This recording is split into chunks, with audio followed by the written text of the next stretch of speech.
Bila je u braku 10 godina, no njen muž nikad je nije vidio bez šminke na licu.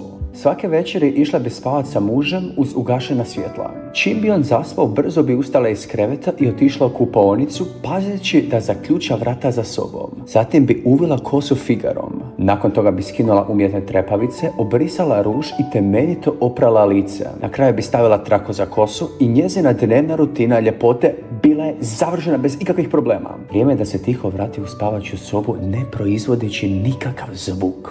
Na kraju bi malo otvorila prozor, to je bio ključni korak. Sljedeće jutro sunce joj je sasjalo ravno u oči. Shvatila je da je jutro i ustala se. Ana je ponovno otišla u kupaonicu, isprala je masku s lica i zatim je nanijela lagani puder i ponovno je stavila umjetne trepavice. Dodala je crveni ruž. Nakon toga je rasplala kosu. Na kraju je poprskala malo parfema po cijelom tijelu. Sad je bila spremna da se njezin muž probudi. Ana se pažljivo vratila u krevet, njezin muž se probudio i ugledao svoju besprekornu suprugu u punom sjaju. Ana je to radila svaki dan 10 godina. Uvijek je bila vrlo stroga prema sebi. Sa 6 godina odlučila je da želi studirati rusku književnost. S 12 je pronašla savršenu frizuru za svoj oblik glave. S 13 je svima objavila da će upisati najbolje žensko sveučilište i također je postala aluministica. Ana mjesec dana nije jela čvrstu hranu kako bi stala u svoju vjenčanicu. Svakodnevno je radila jogu kako bi smršavila. Ana je sve to radila kako bi imala savršen brak.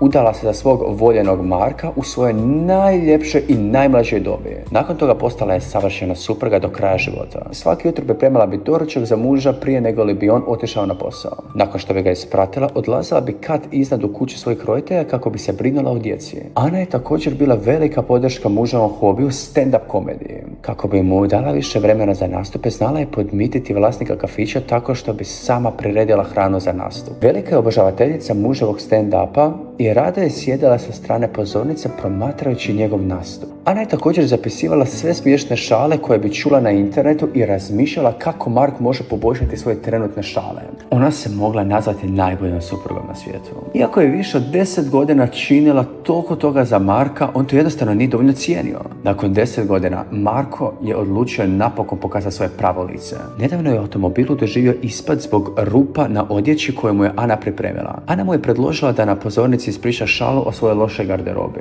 Nažalost, šala nije uspjela i nitko se nije nasmijao. Publika je tijekom njegovog nastupa utihnula. Markov nastup završio neuspjehom i bez popularnosti. Čiji je Marko došao u kući, počeo pakirati svoje stvari. Rekao je da ne može nastaviti živjeti ovako. Ana se pokušavala ispričati što mu je dala tu lošu ideju. Tjeskobno je govorila da će u budući biti bolja i da će se promijeniti. No tada je Marko iznenadio Anu sa svojom velikom tajnom.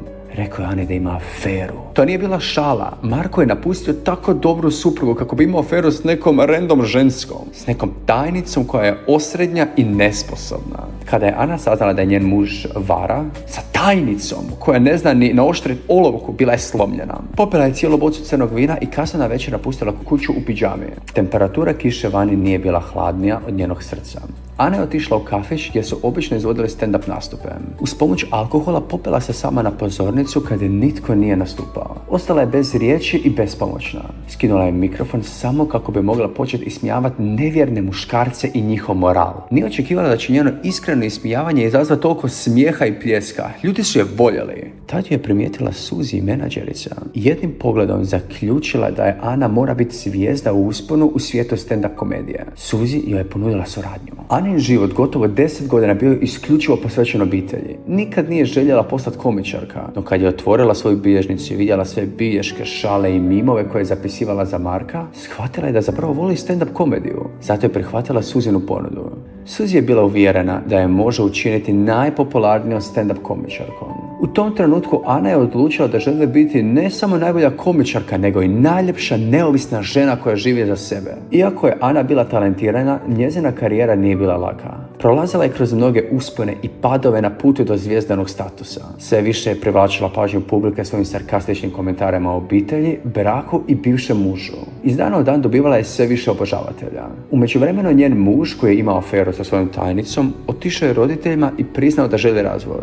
No već sljedeći dan mladu tajnicu zamijenila je starija žena.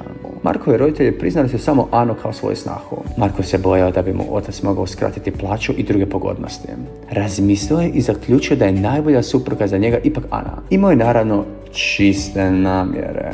Prišao je Ani i zamolio je za još jednu priliku. Ana ga je odmah odbila jer je upravo on bio taj koji ju je napustio. Već je planirala započeti novi život. Na neko vrijeme preselila se roditeljima. Njezina karijera stand-up komičarke bila je u punom zamahu. Život bez muškarca bio je život slobode i opuštenosti. Marko, kojeg je sad ona ostavila iza sebe, nije zaostajao. Preselio se ka svojoj ljubavnici. Čak su pozvali Anu u svoj dom, no Ana nije znala što je čeka dokle nije stigla. Kad je ušla u sobu, isprva je bila jako ljuta. A ko ne bi bio? Marko novi stan bio je uređen identično kao njihov dom u kojem je Ana živjela. Marko je čak kupio kauč koji je ona nekad željela, no nije odlučio uzeti. Čak je i način odjevanja Markove ljubavnice bio kopija Ane. Ana nije mogla šutjeti. Rekla je da je smiješno to što ona više nema svoj stan, a neko drugi sad ima njen stan i njene stvari. Nije bila ni ljuta ni tužna, samo je dobila još jednu dobru šalu za svoj stand-up nastup. Ono što te ne ubije učinite jačim. Ana je naučila prestati se oslanjati na druge. Žela je postati neovisnija i samouvjerenija. Njen prijašnji sretan život bio je pažljivo čuvan u prekrasnoj keramičkoj boci. Izgledao je nježno, no ipak bio je krhak. Bio je daleko gori od njezina sadašnjeg života.